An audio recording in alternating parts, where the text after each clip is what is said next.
Olá, meus irmãos, minhas cunhadas, meus amigos que estão nos assistindo aí. Sejam todos bem-vindos ao nosso 5º episódio. Como sempre, vamos iniciar tirando algumas dúvidas de algumas perguntinhas que fizeram pra gente aí nas redes sociais. Vamos mostrar onde a Fanuel se fez presente ou representada durante os eventos que ocorreram entre o 4º episódio e o nosso episódio de hoje. E vamos entrar no tema principal deste nosso episódio, que é a fundação do GOB. Esse ano estamos completando 200 anos. Vamos conhecer um pouquinho da história do GOB. E no final, mais um episódio da minissérie Entre Compassos e Espadas. Vamos lá, venham comigo.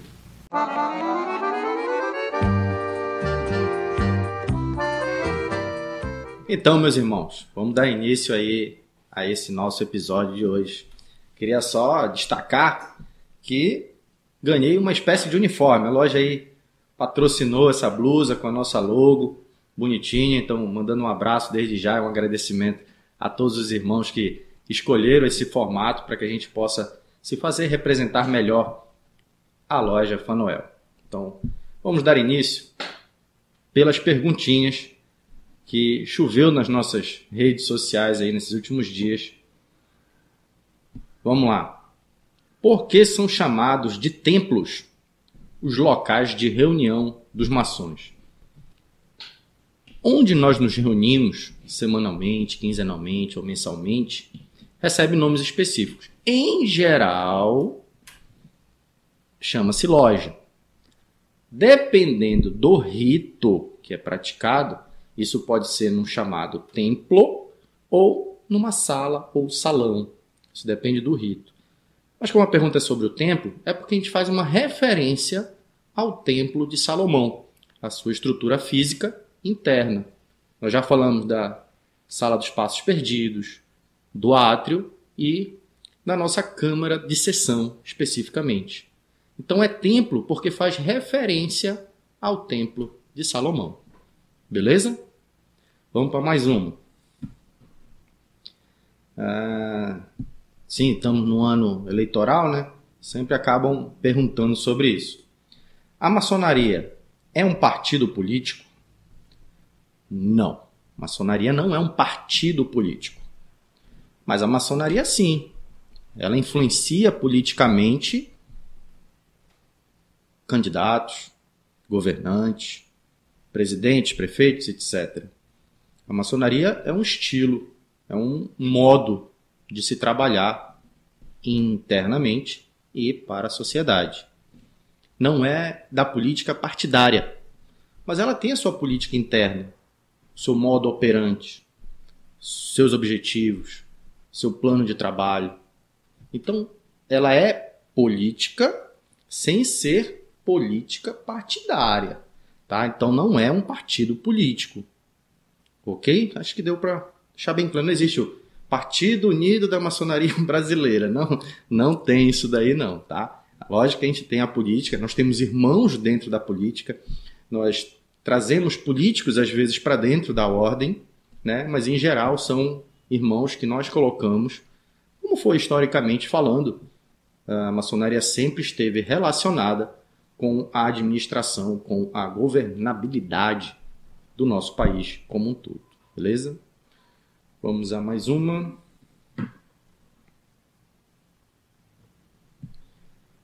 Quais as denominações usuais utilizadas na maçonaria no que diz respeito ao Pai Criador?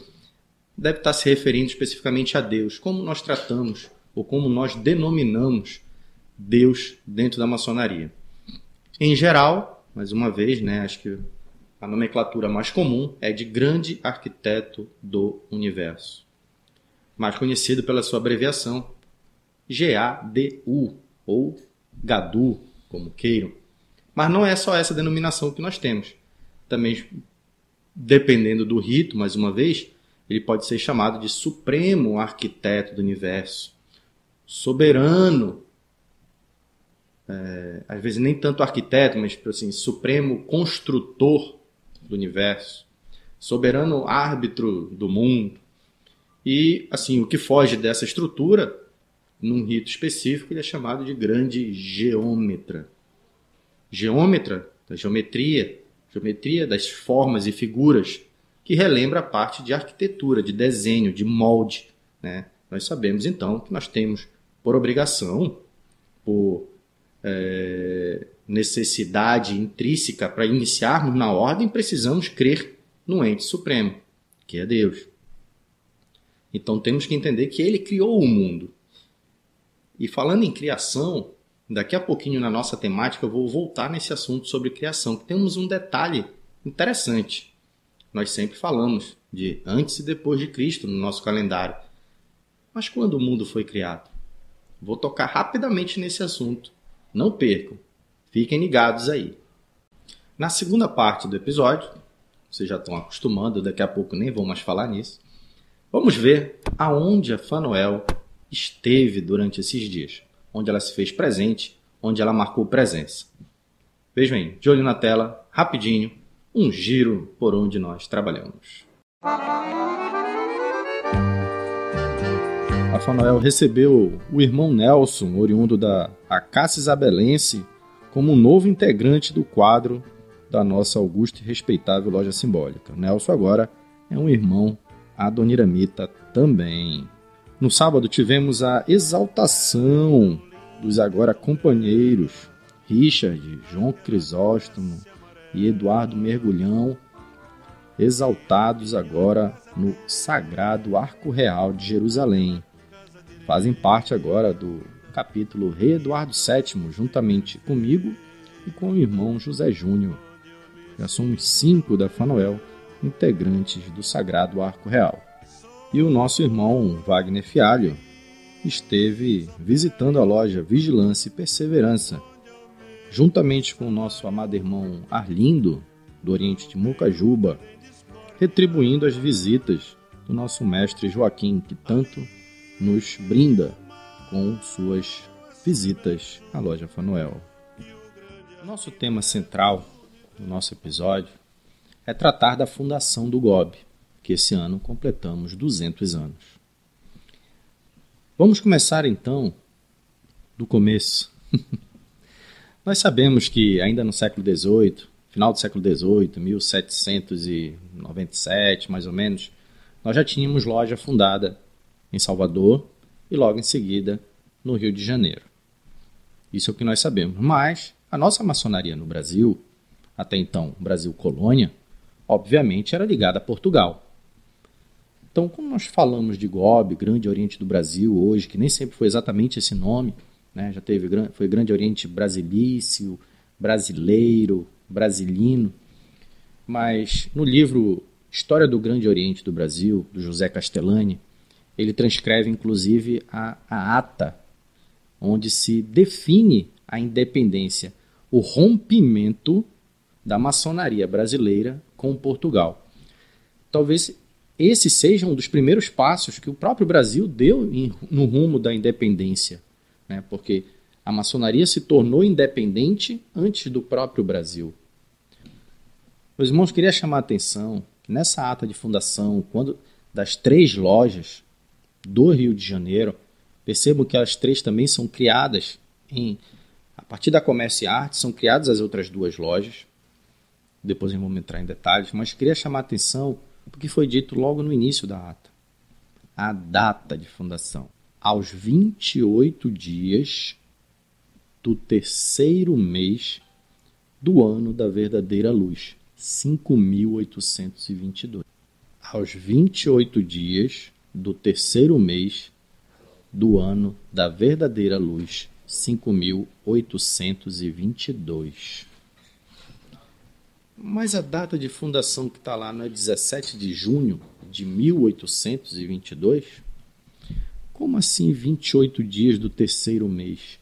É aí que está o grande detalhe, a questão dos calendários. A maçonaria, até então, adotava um calendário próprio.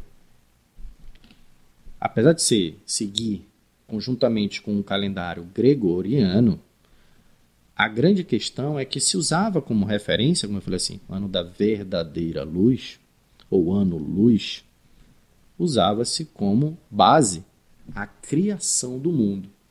De acordo com os estudos do livro de Gênesis, estudiosos, eu não vou questionar isso, mas datam que a criação do mundo ocorre 4.000 anos antes da chamada Era Comum, ou da Era Vulgar, que nós conhecemos como sendo a Era Cristã, o famoso antes e depois de Cristo. Então nós estamos falando de 4.000 anos antes de Cristo. Tá? Seria esse o ano de criação do mundo. Não vamos discutir aqui as questões científicas, apenas a leitura do que consta no livro de Gênesis, que foi interpretado e calculado nesse sentido. Vejam só, nós temos aí então o ano da verdadeira luz começando 4.000 anos antes de Cristo. Então a partir dali são contados os anos. Mas, e aí vem o mas, nessa época, na época da criação do Grande Oriente do Brasil, se usava especificamente o calendário do rito adoniramita, que é um rito de origem francesa. Era comum se usar religiosamente em todas as datas esse tipo de calendário, mesmo que fora utilizassem o calendário, digamos, normal, o calendário gregoriano tal qual conhecemos. Essa questão das datas funciona assim.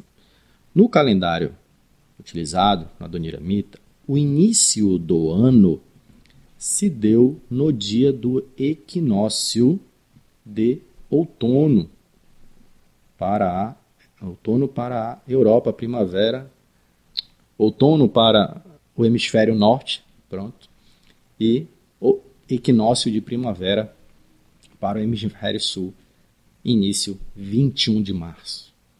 Então, a partir do dia 21 de março é o primeiro dia do primeiro mês. Isso, aí você joga 4.000 anos para trás.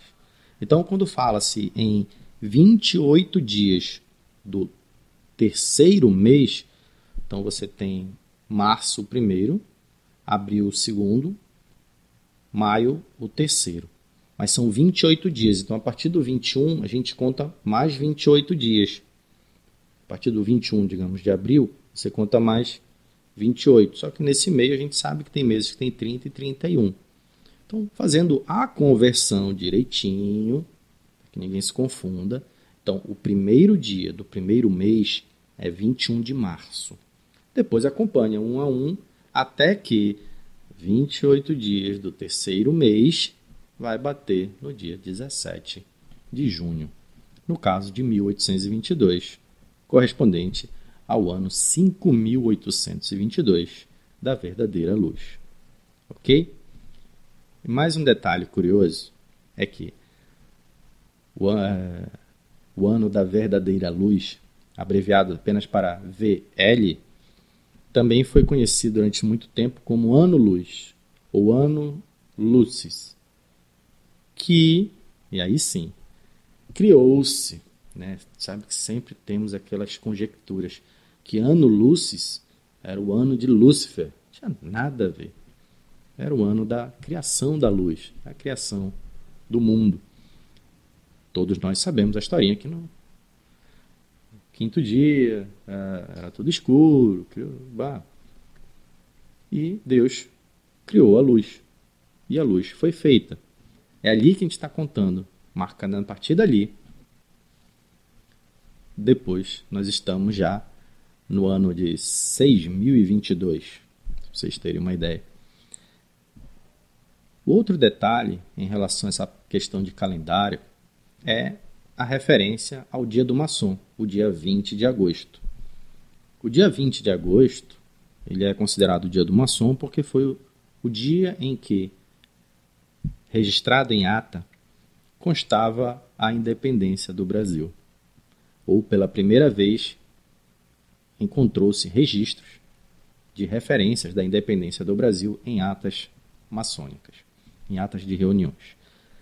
No caso, lá estava 20º dia do sexto mês.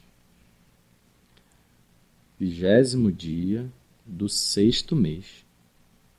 do ano da verdadeira luz, 5.822. De novo, sexto mês. Então, a gente já sabe que o mês começa em março. Então, março, abril, maio, junho, julho, agosto. Beleza. Nosso problema está no 20. Esse 20 dias, se de novo olharmos para o calendário que foi utilizado para a fundação do GOB, que é o calendário utilizado no rito adoniramita, que obedece, digamos assim, o ano equinocial. A gente vai de equinócio a equinócio. Então, se começou 21 de março, esse 20º dia do sexto mês, ele não é 20 de agosto. Ele vai bater em 9 de setembro, 2 dias depois da proclamação, digamos assim, da independência, ou do grito da independência, como ficou marcado lá o 7 de setembro. Só que nesse meio tempo, nós já temos uma evolução dentro da maçonaria que, para efeitos de padronização, já começou também em algumas lojas a se contar a partir do 1º de março. Porque estava se gerando muita confusão. Com ter que contar mais 20 dias ou mais 21 dias em cima da data que está na ata, está ficando muito dificultoso. Então era mais fácil ajeitar só o mês. O ano também era muito mais fácil. São só 4.000 a mais. Não tinha problema. Então, vai ficar essa dúvida no ar, porque até então as lojas, naquela época todas, praticavam o rito adoniramita, que historicamente utilizavam oficialmente o calendário adoniramita. O que importa é que o dia do maçom é 20 de agosto, porque está na nossa lei e ponto final. Mas que fica estranho, fica. Fica aí essa incoerência para a gente. Tá?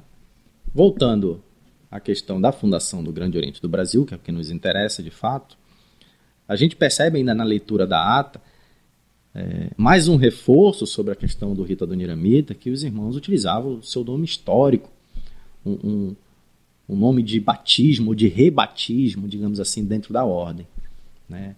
O único que foi mencionado na ata com seu nome mesmo foi José Bonifácio. Os demais estavam representados ou escritos com seus nomes históricos.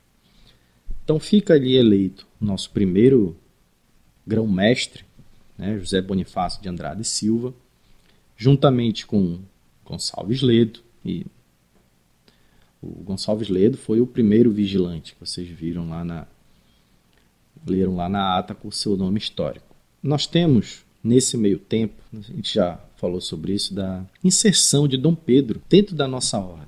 Vejam só. Dom Pedro I é convidado, é instigado por José Bonifácio a fazer parte da maçonaria. Porque com o apoio da maçonaria seria mais simples, ou ele estaria melhor embasado dentro da política local para que ele pudesse proclamar a independência.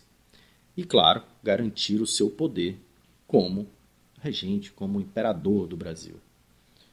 Ele já fazia parte de uma outra ordem, que era a ordem do Apostolado dos Cavaleiros da Santa Cruz.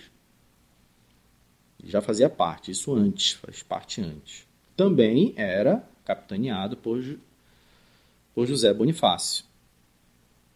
Mas, assim, são ordens diferentes, né? Lembrando que José Bonifácio queria um Brasil independente, mas um Brasil império. E Ledo queria um Brasil independente, já com as ideias de república. E tinha esse conflito entre eles. O que foi que Dom Pedro fez após proclamar a independência? Dias depois, menos de um mês depois, mandou proibir as ordens. A maçonaria, o apostolado, mandou proibir todas as sociedades secretas de se reunirem. Lógico, ele sabia que haviam outros ideais circulando e ele não queria perder o seu posto de agora imperador do Brasil. Então, após esse decreto mandando encerrar todas as sociedades secretas, Dom Pedro, alguns anos depois, a gente sabe, ele abdicou em favor do seu filho, Dom Pedro II, e logo em seguida, essa abdicação foi em abril de 1831, né? 1822 a independência, 1831 ele abdica do trono em favor do seu filho. E de abril até novembro foi se reformulando, até que em novembro houve a reinstalação, já agora com o nome oficial de Grande Oriente do Brasil. Então vejam que, apesar de estarmos completando 200 anos, existem 9 anos de lacuna aí, na verdade. Aí sim, de 1831 para cá, tivemos um período ininterrupto. Então, digamos aí... Bom, 200 anos de fundação, ok. De trabalho contínuo, há controvérsias. De lá para cá, nós passamos por diversos momentos, bons, ruins. Acho que o mais marcante dentro da história do Grande Oriente do Brasil, dentro da maçonaria brasileira, é a cisão de 1927, onde vários movimentos independentes dentro de cada estado fez surgir o que hoje nós conhecemos como as grandes lojas estaduais. Hoje nós temos aqui a Grande Loja do Pará, né, que em tese a maioria, somente aqui na capital, mas que suas lojas, seus templos, as sedes, pertenciam ao GOB antigamente. Então, por exemplo, nós temos lojas centenárias, né? A Aurora, uma das mais antigas, vai completar 150 anos ainda do GOB, mas outras lojas que fazem parte da grande loja, aqui nós conhecemos como GLEPA, elas são mais antigas que a própria ordem, que a própria instituição, que a própria potência grande loja, né? Porque elas eram do GOB e mantiveram suas datas de fundação. Lógico, faz todo sentido, ninguém quer perder o seu tempo de trabalho aqui no estado ou no município. Isso gerou vários conflitos entre as duas potências, tanto nacionalmente como regionalmente em cada estado. Nós tivemos, por muito tempo aqui no Pará, a proibição de visitas entre as duas potências. Hoje, graças ao grande arquiteto do universo e os dois comandantes das duas potências, nós temos um tratado de mútuo reconhecimento e assim podemos trabalhar em conjunto tranquilamente. Mas, como em toda família, né, vira e mexe tem um atritozinho aqui, um ali, um irmão sai de uma, vai para outra. Tudo é uma questão de afinidade, né? Na maçonaria a gente entra por indicação, mas a gente permanece apenas por zelo, por gosto, onde a gente se sente bem. Então, finalizando esse nosso episódio aqui de hoje, queria demonstrar aqui que o GOB é uma das maiores potências do mundo, com mais de 2.000 lojas regulares, com mais de 70.000 obreiros ativos e regulares. Juntando com as demais potências aqui no Brasil, nós estamos facilmente dentro das maiores potências do mundo. O GOB possui tratado de mútuo reconhecimento com aproximadamente 100 outras potências, incluindo a Grande Loja Unida da Inglaterra, que é considerada a mãe da maçonaria moderna, né? Daquela deixou de ser, aí vamos para um outro tema lá daqui a pouco, a maçonaria deixou de ser operativa, passou a ser especulativa, passou a ser mais secreta. A partir dali, em 1700 e pouquinho, sem maiores detalhes nisso ali do século XVIII, nós temos a formação, fundação e instituição da Grande Loja Unida da Inglaterra como, digamos assim, a provedora de toda a maçonaria mundial. Tá? E o GOB é reconhecido por ela. A nossa grande loja aqui do estado do Pará também é reconhecida pela GLUI, conhecida como GLUI, Grande Loja Unida da Inglaterra. Bom, meus irmãos, então, não vou alongar mais, sei que vocês estão ansiosos. Vou deixar vocês aqui com o nosso segundo capítulo da minissérie Entre Compassos e Espadas. Vamos lá, aproveitem.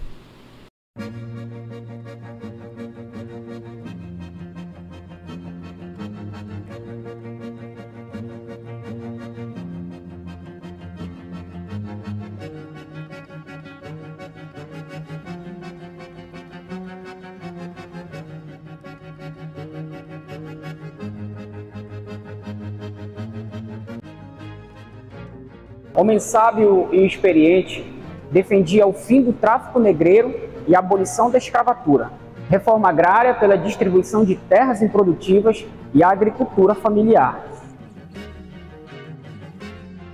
Tolerância política e religiosa, educação para todos e o tratamento respeitoso aos índios, além, é claro, de falar sobre a proteção das florestas. Patriarca da Independência, José Bonifácio de Andrada, ora era apontado como um homem perspicaz, à frente do seu tempo, inteligente, ora era apontado como um homem autoritário e manipulador. Como é que o letrado e nobre conselheiro Bonifácio nos aconselha?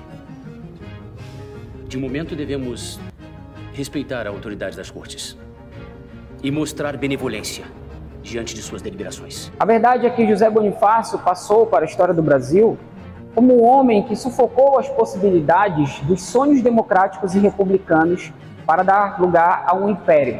Pois foi o projeto de José Bonifácio que vigorou, tendo um país integrado, monárquico e constitucional, com Dom Pedro à frente.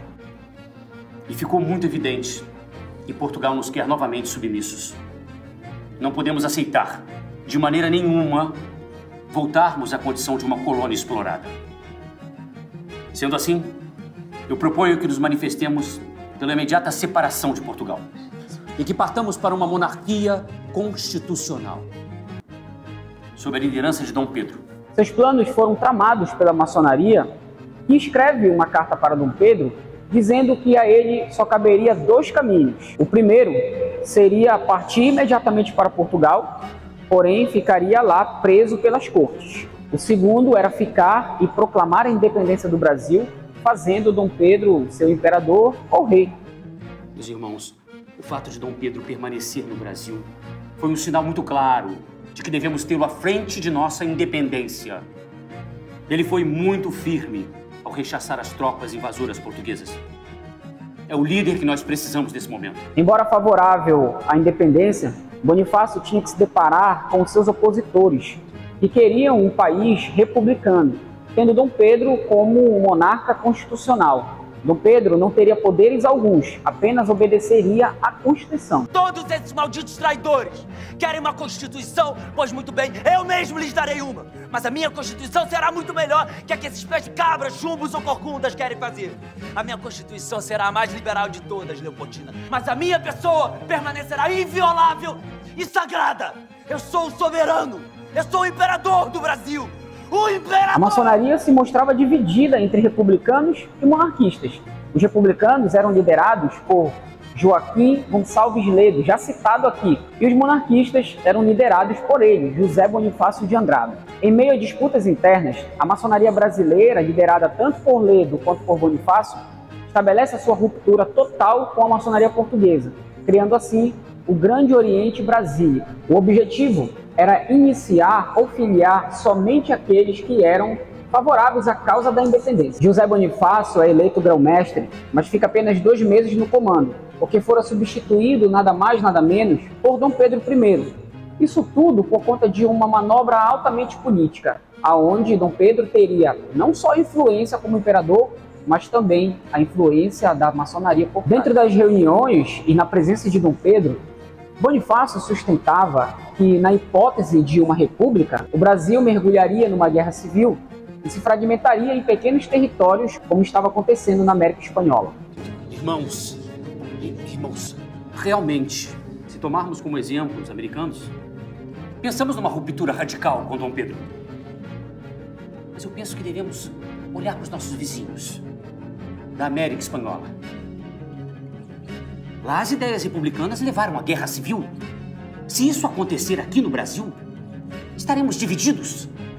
Será muito mais fácil para Portugal dominar as províncias dissidentes. Meses após o grito do Ipiranga, Dom Pedro começa uma caça aos republicanos, sob a liderança de José Bonifácio. Majestade, eu devo lembrá-lo que eu fui contra a formação dessa Constituinte desde o início. 6.000 assinaturas, Bonifácio. 6.000. E a maçonaria endossando. O que querias que eu fizesse? Dom Pedro, a Constituição existe não só para coibir os abusos do monarca, mas também dos políticos. da própria população. A Constituinte não quer o povo brasileiro como súditos, Bonifácio, mas sim como cidadãos. Não me opus a isso. Mas do jeito que as coisas vão, os liberais federalistas precisam ser impedidos ou vão acabar me tornando uma figura decorativa. Isso eu não vou permitir. E o que Vossa Majestade pretende fazer? O que tu pretendes fazer, Bonifácio? E revelou-se no poder tão autoritário quanto o próprio Dom Pedro I. Usou mão de ferro para silenciar adversários, ordenou prisões e deportações, manteve atenta a vigilância sobre o grupo mais radical da maçonaria.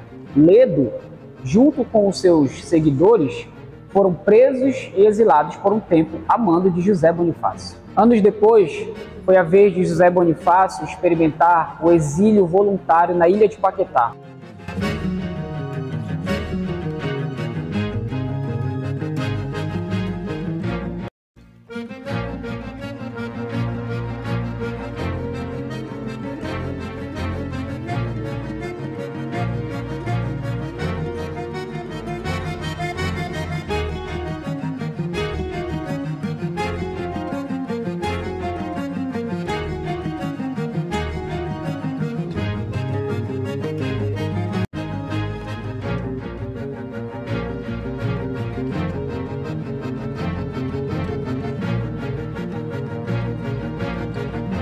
Bonifácio retornaria ao país somente 6 anos depois para assumir o papel de tutor do filho de Dom Pedro, o futuro Dom Pedro II.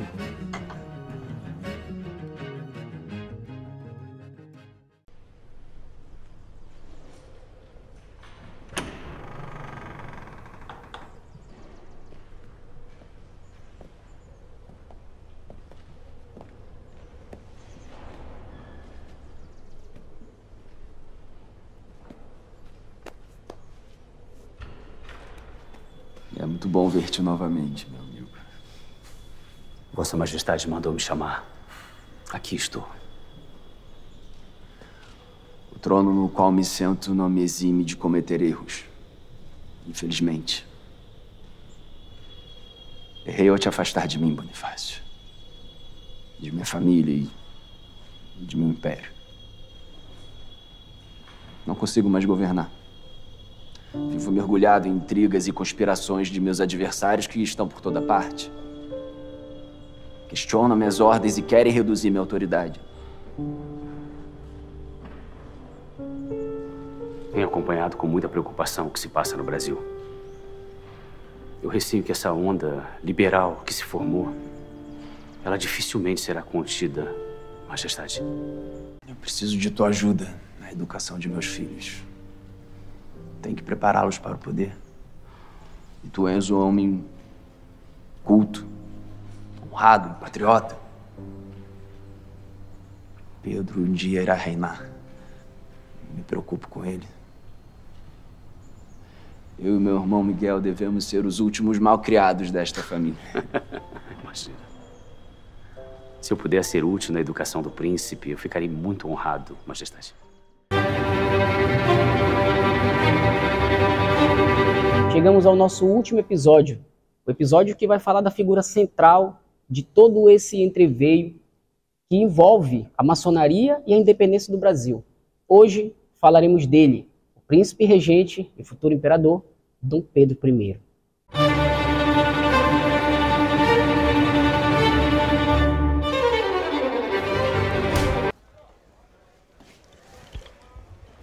Não tem jeito, hein, Pedro? Não tem jeito.